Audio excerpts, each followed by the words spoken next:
पुराने समय की बात है। गांव के एक छोटे से टूटे फूटे घर में रघु अपनी मां के साथ रहता था। उसके पिता का देहांत तब हो गया था जब वह सिर्फ 10 साल का था।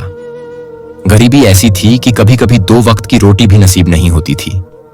मां दूसरों के घर बर्तन धोती, लेकिन फिर भी पेट भरने लायक पैसे नहीं जुटते।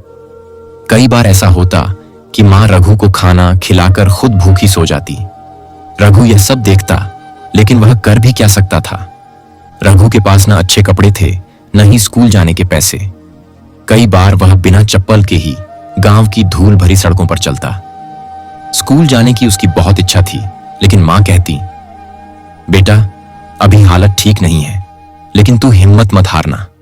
मेहनत करने वाले की तकदीर एक दिन जरूर बदलती है। रघु की मां दिन भर दूसरों के घरों में बर्तन मांजती और कपड़े धोती। शाम को जब वह घर लौटती तो थक कर चूर हो जाती, लेकिन फिर भी वह रघु को प्यार से खाना खिलाती। कभी कभी घर में खाने को कुछ नहीं होता तो मां पड़ोस से आटा मांग लाती। रघु को यह सब देखकर बहुत दुख होता, लेकिन वह छोटा था, कुछ कर नहीं सकता था। एक दिन गांव के होटल में काम करते समय उसने देखा कि एक आदमी मोबाइल पर कुछ बेच रहा था और पैसे कमा रहा था। वह आदमी बहुत खुश लग रहा था। रघु ने हिम्मत करके उससे पूछा, भैया ये आप क्या कर रहे हो? वह आदमी बोला, ये ऑनलाइन बिजनेस है, इसमें लोग सामान खरीदते और बेचते हैं और इससे पैसे कमाए जा सकते हैं। रघु को यह सुनकर आशा जगी, लेकिन उसके पास न मोबाइल था न पैसे। उसने ठान लिया कि वह कुछ बड़ा करेगा। रघु ने होटल के मालिक से उधार में एक पुराना मोबाइल लिया और वाईफाई के लिए एक दोस्त की मदद ली।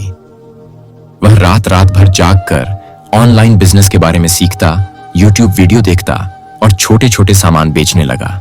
शुरुआत में कोई खरीदता नहीं था, लेकिन वह हार नहीं माना। उसने धीरे धीरे नए तरीके सीखे और सस्ते दाम में सामान बेचने लगा। जब पहली बार उसे एक ऑर्डर मिला तो उसकी खुशी का ठिकाना नहीं रहा। वह दौड़ता हुआ मां के पास गया और कहा, मां मैंने अपना पहला सामान बेचा है। मां की आंखों में आंसू थे, लेकिन वह खुशी के आंसू थे। धीरे धीरे उसका ऑनलाइन बिजनेस बढ़ता गया। उसने गांव में ही एक छोटी सी दुकान खोली, फिर कुछ महीनों बाद एक बड़ी दुकान।